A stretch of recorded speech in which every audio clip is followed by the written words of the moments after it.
Hello everybody. Welcome back to Mill Creek Range. Benji here.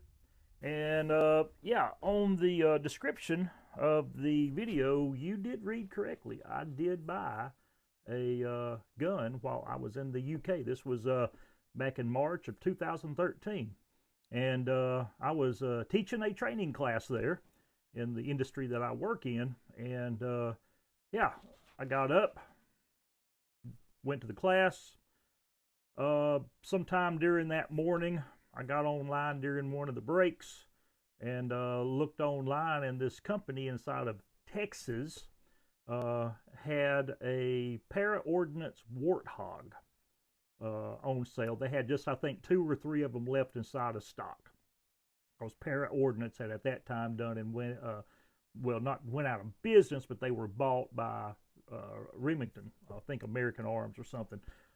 Been too long ago, but yeah, so I bought it. And so I can say I've actually bought a gun while I was in the UK. But the gun wasn't in the UK, but I done the transaction on via the internet for purchasing that firearm. So here's what I picked up. This was back in 2013, and got Para-Ordnance, and here is the gun. I've just packed away. This was my everyday carry gun for a long time. Once I got it and started shooting it a lot, it became my everyday carry gun. Before that, I carried a Para-Ordnance P12, which is a 3.5-inch barrel. The Warthog is a 3-inch barrel, and it's a double stack design, so it's got an extra wide grip. And the first Para-Ordnance I bought was probably 1998, 1999 time frame, and it was a P10. That was, I think, before the Warthog series, but basically built on the same platform.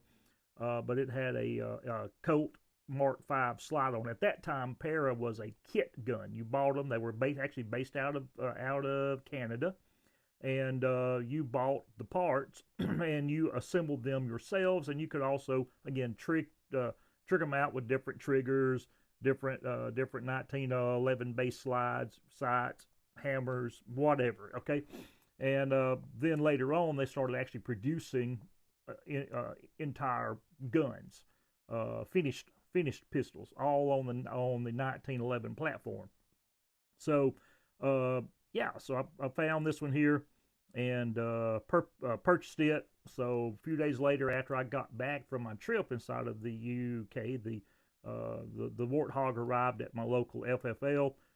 Done my paperwork for legality, and brought it home and took it out, shot it several times, and it suddenly became my everyday carry gun. Here inside the great state of Alabama, we've been a open carry state since 1819. I think December 19th, I think it was 1819, if I think I have that date correct, especially the year. But yeah, so as I've gotten older, I mean, shoot, just again, I'll typically open carry a good bit, or I'll put up over shirt on and conceal, and if it shows, I don't care.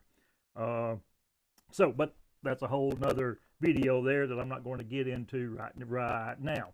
But again, this became mine, and mostly I would carry this particular gun inside of this type of a holster. It's a Galco, and I went through several of these because as you again wear them, the leather starts to get soft, and when they get soft, and bad things can happen, so you need to replace your holster.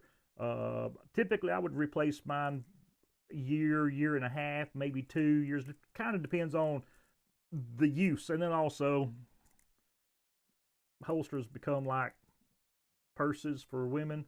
You got a holster for going to church Sunday. You got a holster for going to Walmart. You got you got maybe a different holsters for different types of carry or for different events, social events, and whatever. So this holster here works extremely well. Again, got to carry it inside of the hammer back position, safety on, and then so we have a good retention. And again, it's a thumb brake, so it became a very nice way of carrying this one. And then on other special occasions, like some of our Second Amendment's Right meetings and stuff, I'd break out the custom Kydex holster I had made for it and weed the people. So carried it that way a good bit. Get a lot of, again, strike up conversations. So whatever floats your boat. So might be saying, man, he sure is handling that. Well, I do know it is empty, and I've checked it before, and I'm checking it now. And I also checked it before I ever packed it away inside of the box here.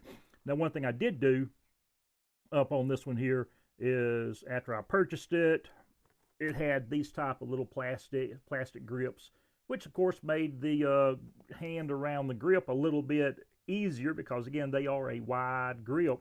But I wanted something with a little bit more traction. So I went with the Pachmayr, I guess it is. No, Hogue. I'm sorry, Hogue grips. So I went with the Hogue grips, and I really, really like these. Of course, now with this design here, it's a 10-round magazine. Okay, so 10 plus 1. And so also with the purchase, it came with 2 extendable magazines. Now these hold 13 plus 1, so it gives me 14 round capacity in a 45 ACP platform. So yeah, extremely well. Plus, with the extension, it gives you a little bit more room for that pinky finger to get in to get that shot down good. So that is it. So I'm going to move the camera around so you can get a little bit better visual up on the gun. I'll probably break it down from the slide, talk a little bit about some of the internals. So let me move this around and be right back. 20 minutes later. Okay, so here it is, a little bit close-up view, and got the Warthog, got the beaver, the beaver tail grip safety.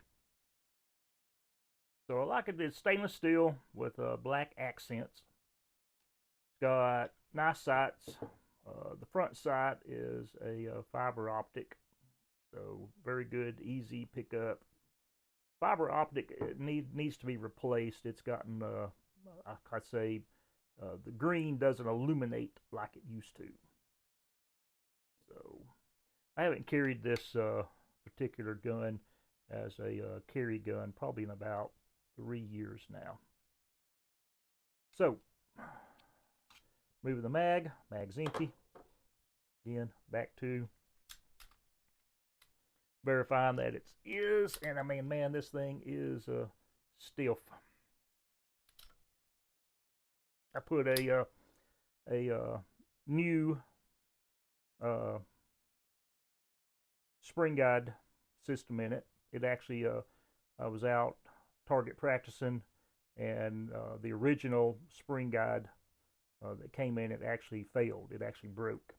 And I bought a new one. I think it was from EGW. I'm not positive. Don't hold me to it, but I got a replacement, a little bit different, a little bit, I'll say better design from the original Para.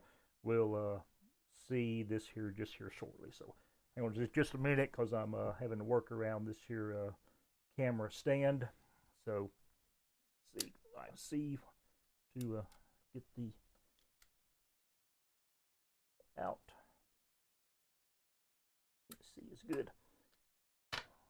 That, take our slide off. Then here is our spring guide. So it's out. So this here's, I had a thought I would have grabbed the part that actually broke. I've actually got it inside of my building, but it is my well below freezing temperatures out here today, and yeah, I'm not going out. So here's the spring guide system, and then you've got your this guide, excuse me. Then you got your barrel. It's a match grade barrel. Again, 3-inch. So see the match on it. Very good shooting little gun. I mean, it's for everyday carry, easily to conceal if you wanted to. You ain't got to worry about, you know, if you reach up on a shelf, pick up something. Very highly unlikely to your shirt's going to come up and expose the barrel. And of course, here where I'm at, if it does, so be it. I don't care. The slide, again, just your basic 1911 slide, but on a smaller scale. Like I said, 3-inch barrel. This is built on the, I guess you say, the 80 series, but the 80 series had a 3.5-inch barrel, and this one here has a 3-inch barrel, and again, wide grip. So you got a double stack mag, 10+1 with the standard magazine, and then with the extended magazines, you got extra 3 rounds you can carry. So you got a 13 round mag with a 13+1. So you got your extended safety, and very very smooth action, very easy to put it on, and very easy to disengage. So got used to that when I would unholster. That's during my practice of draw. It was very easy. And once my the pistol cleared the holster, very easy to take that safety off and then get on to target. So that is kind of it inside of a nutshell. And this is the one and only gun that I purchased when I was in the UK. And that's one thing I like to get people with. Yeah, I bought a gun while I was inside of the UK. I do what? Yep, sure did. It was waiting on me when I got home. So, just a reassembly right quick. If I can do this around this here camera stand. But, whoop, might help if I get the barrel in first. It's been a while since I've worked with the 1911. After I actually, when I went and stopped carrying this as a everyday carry, I went to a Glock, and I've been happy with the Glock 19. It's a Gen 5, but I do miss the carrying the Warthog a bit, and sometimes this can be a little bit of a pain to get in. There we go. So got that in, and then we take our guide spring, and I tell you what, one thing on this guide spring from the factory, it's I don't know what poundage it is, but it is stiff. It is stiff. So works good though. Works extremely good. Get my hands to cooperate together. Come on now. Get in there. Hold my mouth right. I'm not used to working around this. There we go.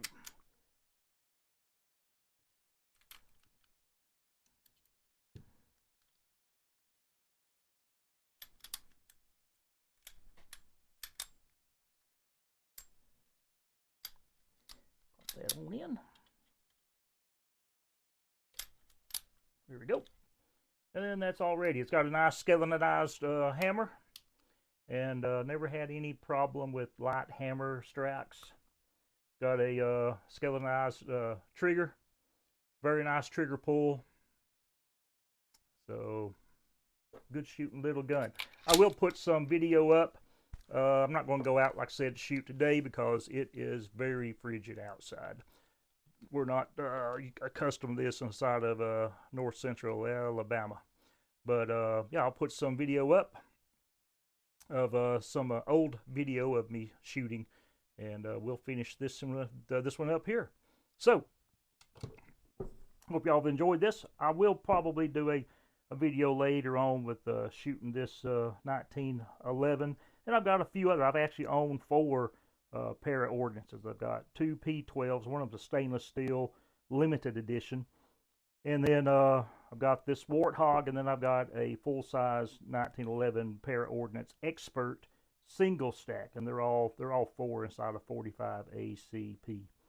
So y'all keep your powder dry, and we look forward to seeing you on down the trail sometime later on. Y'all have a good day. Bye-bye.